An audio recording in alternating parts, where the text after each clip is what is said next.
Emily Chang has been with the astronauts at the center outside of Van Horn, Texas. Emily, what have you seen about Team Bezos as they prepare for this flight?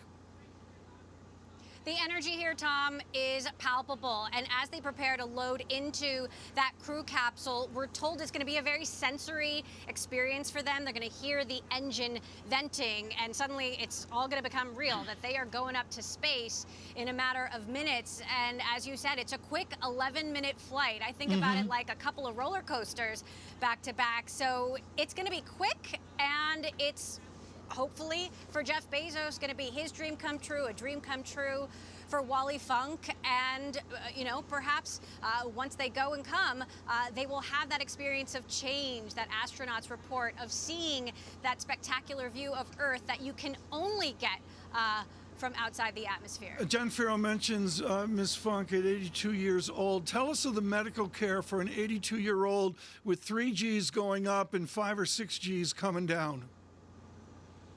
So, what's interesting is that these astronauts weren't medically evaluated for this flight. The idea is that ultimately just anyone can go up and down. You don't have to have special astronaut training. You don't have to have been preparing for this all your life, though Wally Funk seems to be in great shape, and she certainly has great energy. There are some height requirements. There are some weight requirements. They need to get up those 7 flights of stairs to the crew capsule in a matter of 90 seconds. They need to be able to zip up into a flight suit. But that's basically it. They've gone through 2 days of training, 14 hours altogether, some demos, some simulations, some emergency simulations. But the idea is that just anyone ultimately will be able to take this ride. And Tom Keene, I make that 1, 2, 3, 4 crew members in that capsule now. Jeff Bezos the first to walk in. You can just about see Wally Funk through that window. That's and so Tom, cool. As I understand it, these windows are the largest windows that have been into space. Oh, yeah.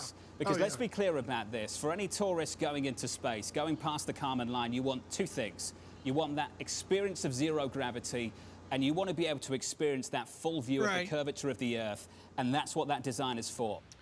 And the speed here, John, is very, very important here. This is not orbital speed of 16, 17, 18,000 miles per hour, but nevertheless, thrust to get up into space well over 1,000 miles per hour. And John, the feet being added here out to the 62-mile point. We have passed the point of the great physics tension of the rocket and the capsule, now waiting for that separation. The separation set to take place in its entirety, Tom, in about 4 minutes and 30 seconds. Let's head back to Emily Chang to walk us through the next 10 minutes or so. Emily. All right, John. So look, on the left-hand corner of your screen, you see the countdown clock, the speed going down. When that gets to 0, that is the peak of the flight, or apogee, as they say in the space industry. That is when they will be feeling those 3 to 4 minutes of weightlessness, and immediately after it hits 0, the speed starts going back up as that crew capsule starts going back down. So there we are at 0. It's happened. The capsule has reached apogee. We imagine Jeff Bezos and his crew are floating around weightless inside that capsule right now, and that they are all feeling that feeling that is so coveted, so rare, that so few humans have felt. Now, you're going to see the booster coming down first. So the lower portion of your screen, that will be the booster descending back to Earth. The crew capsule will descend after that. John and Tom? An original image, John, something I'm still not used to, a booster of a lighter color and the capsule a brighter white, separating apart as they come up to apogee, or I should say coming down. And John, it's just an absolutely original idea. No one thought of this Mercury, Gemini, Apollo. Just absolutely stunning, Tom. And I say it completes in about 3 minutes' time. That's when the reusable New Shepard booster actually lands back down on Earth. And then we get the experience that I think everyone who goes in space wants to see. We know the cost of it for Virgin Galactic, Tom. It's about $200K, $250K. We still don't know what this is going to cost people if they would like to follow in the footsteps of Jeff Bezos and the other 3. You know, I got to admit, you're 1 minute warning and you're on a Boeing flight over to LHR and they tell you to get back in your seat and buckle up. This is a little more important, John. Tom, I've got to say, this is a little bit different to the transatlantic flight that you and I would take. Let's head back in and take a listen to the events as they unfold. 2,000 miles an hour. Everybody in? First step, status check. Astronaut Oliver. Oh, wow. Let's go more. Oliver, status check. Oh, sorry. Blue Control, Oliver, status perfect. In seat. Copy, astronaut Wally. Wally. Blue Control, Wally is in seat. Copy, astronaut demo. Astronaut demo, in my seat. Copy, astronaut Bezos.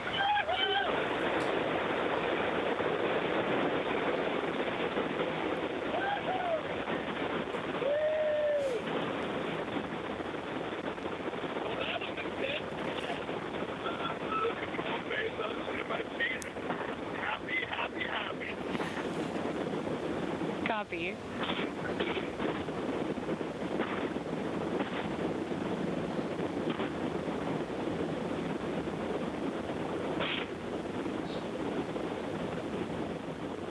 Thank you again, everybody, for joining us live for our first. And you heard it right there, Tom. Astronaut Bezos, astronaut Bezos, astronaut Wally, astronaut Daemon, and the returning of the booster, the New Shepard booster returning back to Earth, Tom. You can see the coming back down to Earth in about the next 50 seconds. That should be landing, Tom.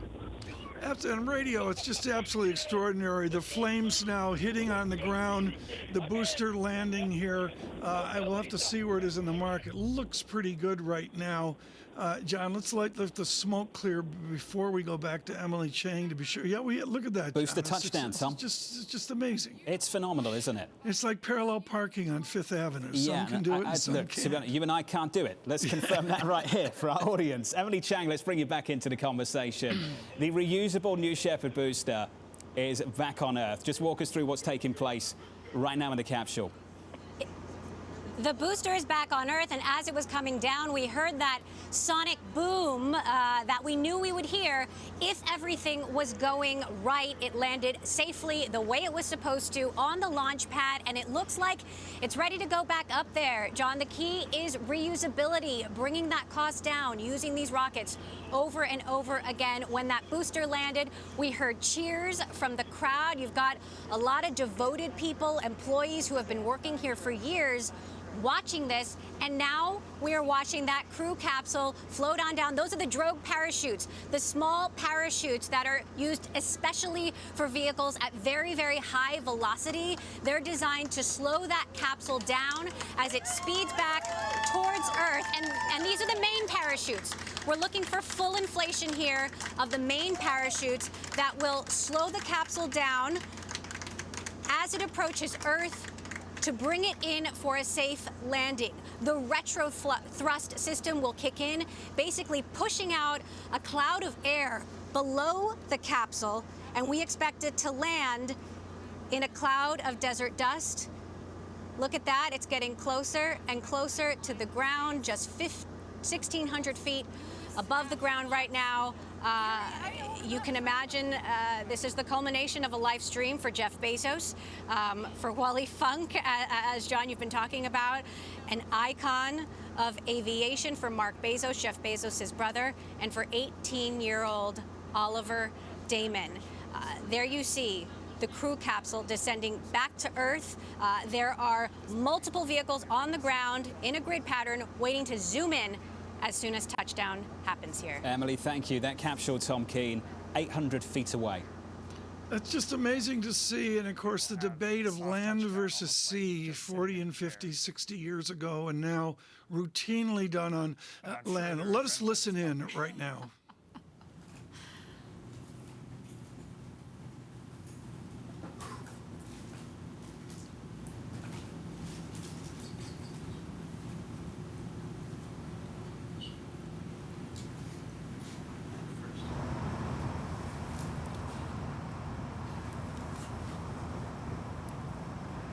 And it's touchdown. And Capsule touchdown. touchdown.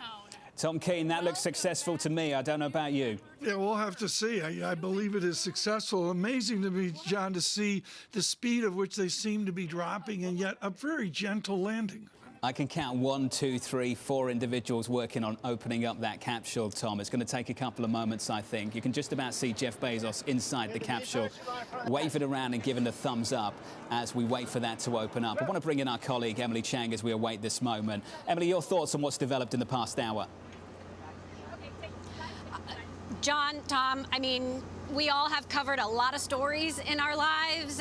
Some of them are more memorable than others. I have to say, this is one for the history books. This is, it's hard not to get caught up in the energy and the history of this moment. I mean, it's one small step for Jeff Bezos, perhaps one giant leap for space tourism and space exploration. And the vision that Bezos has articulated goes so far beyond just people having a joyride in space. He has talked about building this road to space, the infrastructure that other entrepreneurs can build on. He's talked about the fact that when he started Amazon, you know, he didn't have to start new credit card systems. All of that was in place. We had a mail service that could deliver packages to you. Space, however, is much more undiscovered.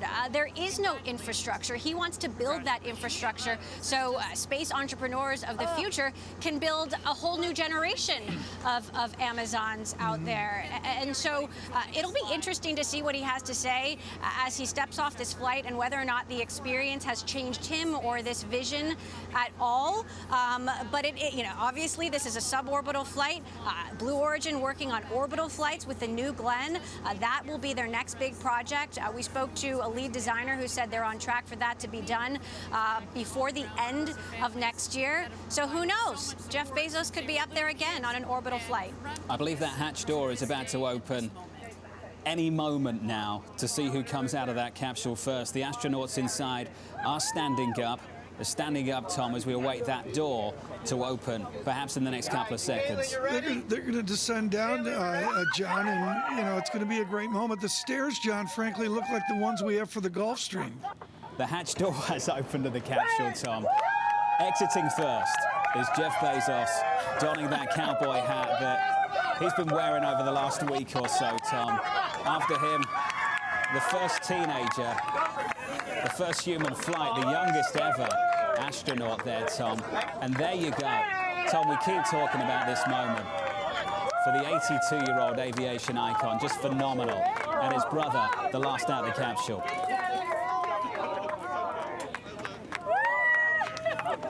Gather around, I would say 40 or 50 people in the Texas desert. For those of you on Bloomberg Radio, it's being filmed. It will be part of their propaganda, if you will, of the further flights to be had. But what absolutely stuns me, John, is this truly appears to be absolute flawless execution. Let's get some final thoughts from our colleagues on the ground. Emily Chang, I want to come to you first, please. John, you were asking about lunar ambitions, and what's so fascinating about this entire design process that has, of course, taken place over 21 years here at Blue Origin is they have built their future ambition going out hundreds of years into the design of the rocket that Jeff Bezos sat on today. The rocket is powered by hydrogen and oxygen, a very simple mixture. And on the moon, what do you find but water, hydrogen, and oxygen? So the idea is that once a rocket presumably lands on a moon, a Blue Origin rocket, they can turn what's on the moon into rocket fuel to get that rocket back to Earth, to power it through the space economy. And, you know, what I would say is what we have witnessed today is nothing short of extraordinary. Sure, I know there are people out there who are unhappy with how Jeff Bezos is spending his time, but this is an incredible fleet. The birth of private space industry, the idea that we don't have to rely on governments to get to space, that private citizens can go there if they want to on their own craft. So this up and down suborbital mission, this is just the tip of a very long journey. It's orbital missions next, perhaps lunar missions after that, all building towards this future space ecosystem that Jeff Bezos has envisioned. Emily, I know you've got to run. Where have you got to run to? You've got to go get an interview with Jeff Bezos, is that right? I've Gotta go. Have a very important conversation, and we're going to get it back to you as fast as we possibly can. I'm looking forward to that. Emily, you run away.